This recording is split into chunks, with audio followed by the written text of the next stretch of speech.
track. I'm Tedward, and in collaboration with the Bond Group, today we're driving a 2006 Lotus Sport Elise, and they only made 50 of these. This is a special edition Elise, and if you're like every other car enthusiast, especially in America, there's a 100% chance you have looked into buying one of these. Not necessarily the Sport Elise, but the Elise is as raw a package as you can get before you go down to kit cars like a Caterham or something. But my goodness, is this the most fun you can have on four wheels. What's the big deal about the Sport Elise? Well, it has remote reservoir, adjustable Ohlin dampers, and an adjustable front anti-roll bar. So this is actually kind of a more track focused, but also better damped and more confidence inspiring Elise. And I think they all came in this saffron yellow with the gray stripes.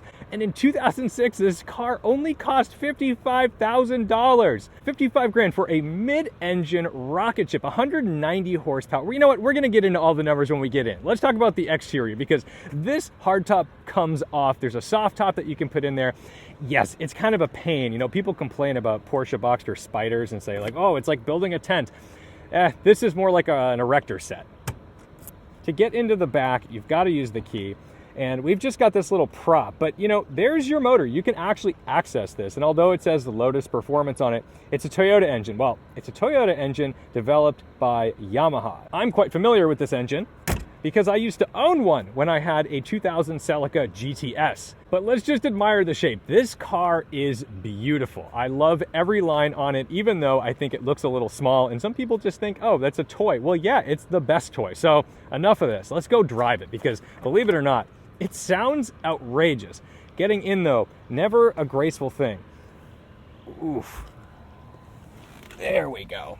All right. I don't know how old I could be to fully own this vehicle. Inside, it's pretty small in here. We have an adjustable front seat, but it only goes forward and back. The passenger seat, that's hard mounted. That's not going anywhere. So your passenger is stuck in that position. To start the Elise, we go into this ignition, turn the key, hit the immobilizer button, and on she goes. Sorry, Lotus owners, I'm teaching people how to steal your vehicle. Dashboard, very simple. We've got a tachometer with varying degrees of scale, which I kind of love. 0 to 3,000 RPM is just this tiny little bit, and then the resolution increases so you know exactly where you're at. You don't even get individual blinkers. It just turns on one, like an old vintage car. And then we've got our digital gauge for our fuel, odometer, and our water temp will come to life once it's at 160 degrees Fahrenheit. There's really no storage in the Lotus, so you've got this compartment, which I guess just serves as your glove box, but it's all business. There's no power steering in the little Elise, but it doesn't need it. First of all, you've got this little tiny wheel. You'd think that would make the steering pretty heavy. At low speeds, of course, it's relatively heavy, but there's no weight over that front axle. Very easy to feel everything. You want to talk about tactility, this is a great benchmark.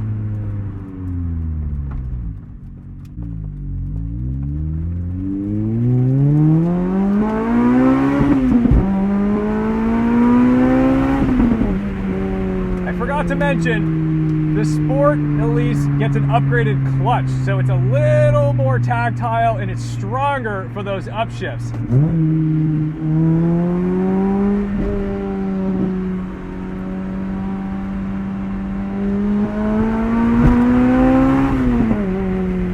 It's incredible how quick 190 horsepower gets this thing up to speed. We'll give this guy plenty of room.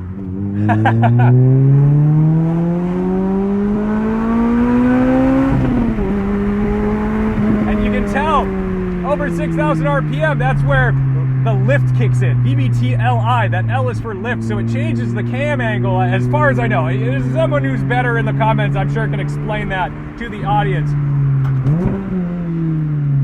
But there's a big awakening, sort of like VTEC. It's not VTEC though, and this is what's fun, is because this is not a Honda engine. We always think of these four-cylinder screamers as Hondas, but guess what? Yamaha and Toyota collaborated on this incredible platform. Oh, it's perfect for the Elise. It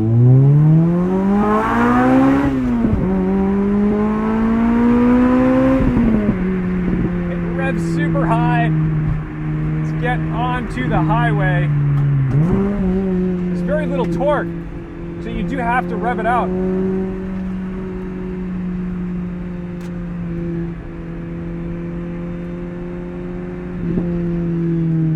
If you've ever been to a track day where there's Lotus Elises, you've seen them spin. They always spin, so we got to be a little bit careful on these on-ramps. It is a 6-speed, and it's perfectly comfortable cruising at like 3,500 RPM, 3,600 RPM at highway speeds at about 70, 75 miles an hour. So you could certainly take this out. I'm being spoiled because we have the remote reservoirs. We've got this Ohlin suspension. So this one has nicer road manners, and it absorbs imperfections better than its, I don't want to say lesser siblings, but yeah, lesser siblings.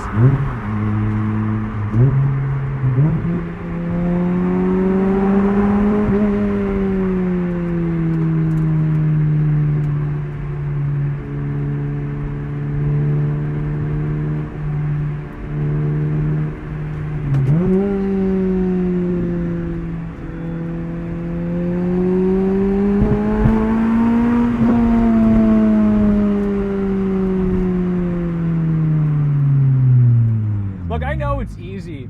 I know it's easy to look at this car and be like, well, it's a 4-cylinder. Like, what do I want with this thing?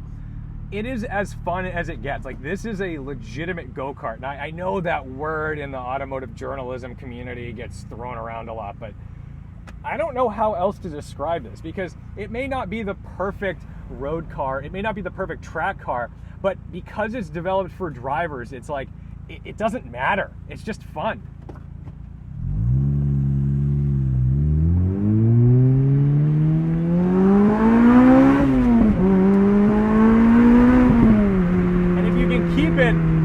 In lift at the top of the rev range, it's just such a happy engine. It wants to be there. There's no slack. It's just instant. Foot down, go. Just wonderful. Such a great sound.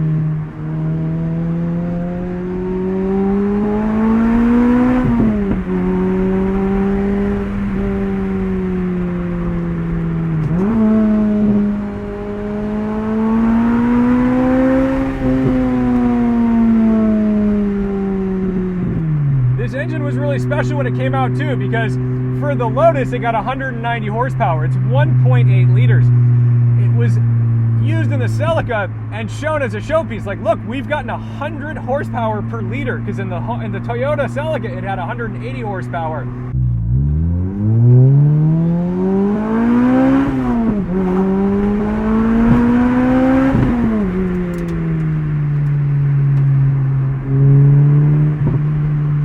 People didn't catch on to the car.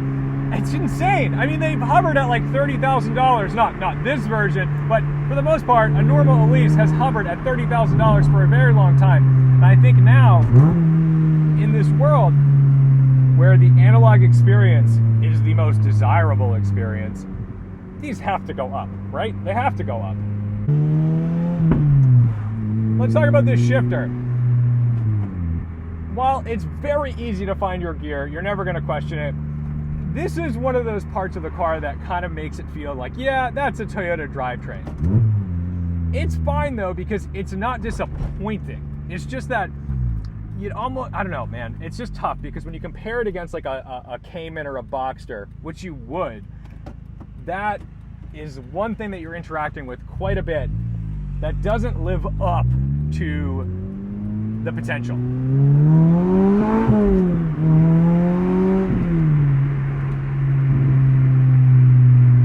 But the absolute beauty of the Elise is that it's relatively simple. I mean, it's not the most complex thing in the world.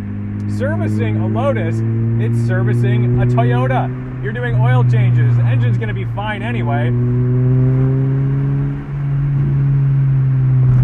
I guess I've heard that, you know, you need to do regular routine maintenance and make sure that, you know, you replace your radiator after X number of years, but that's the same on any car. I don't know if people do this, but I would imagine that a shorter final drive would go a long way in making this thing just an absolute savage without having to do any power modifications.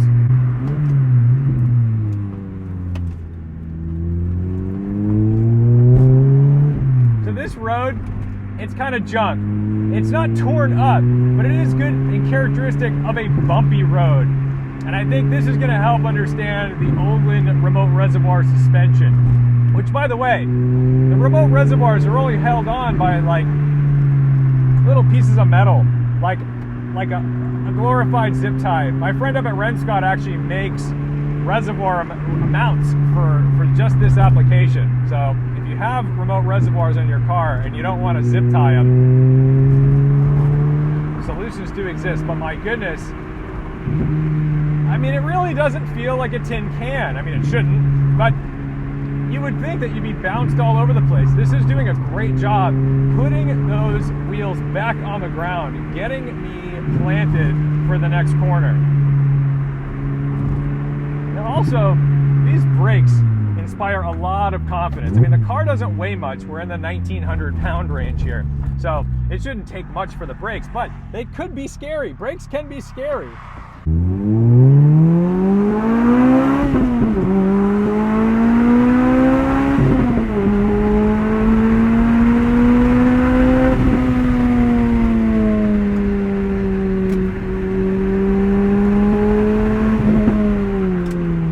Like that, we've hunted down the Prius.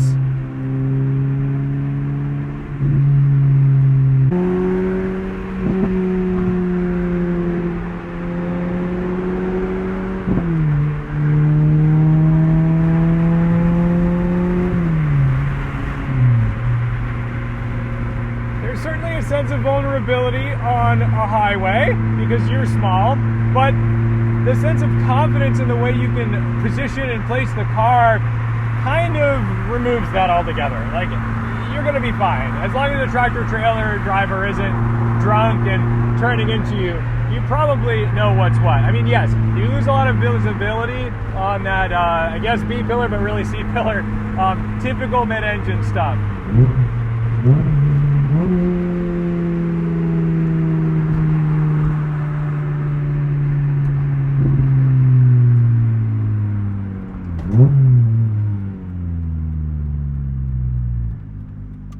And you don't want to rear end anybody because look at this. We've got a Lexus GX with the trailer hitch. That's probably going in my mouth if I were to hit that at any reasonable speed.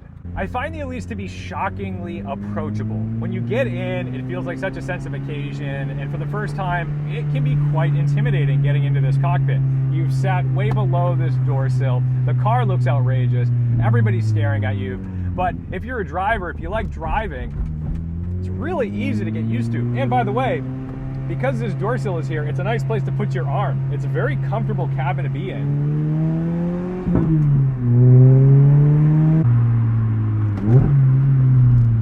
You do need to be cautious on the bumps though. It's a low car. There's not a huge overhang on the front though, so you're not so concerned about messing it up.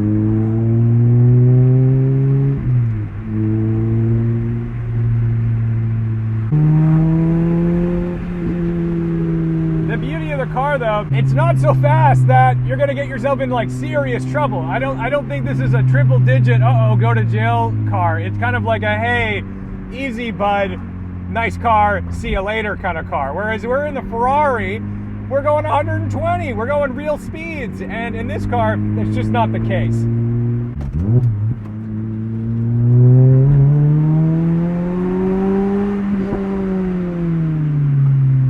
So look, the Lotus Elise, I know this is trite, but it's kind of like as much fun as you can have with your clothes on. It's like, old Tedward brain says these are $30,000 forever. They are probably more expensive these days. I haven't looked in a while, but driving it now, it seems more appealing even than back when I was looking at these, because there's nothing like it. And for a car that's pretty much dead reliable, I mean, sure, I've heard horror stories that like if you get in a fender bender, that front clamshell is very expensive, like very expensive. And even these mirrors are kind of a nightmare to source if you need new ones. But look, I guess that's just the price you pay for having a sports car. Are you going to be worried that you're going to get in an accident and total the car over something silly? Or are you going to be happy that you have relatively low maintenance costs because you're maintaining the same engine that was used in your like Toyota Matrix or Celica GTS? So, having said that, I love this Lotus so much. I don't even care that it's yellow. fact, I like that it's yellow. It's okay that it's yellow. And I think these will just continue to become more and more desirable as the internal combustion engine goes away, as people get more desire to drive cars when cars were cars, you know, to drive cars that really feel like cars. So thank you so much for watching, liking, commenting, and subscribing. Thank you to the Patreon supporters who make this content possible. And of course, thank you to the Bond Group for the opportunity to drive yet another incredible sports car. Don't forget to respect the drive, and I'll see you in the next one.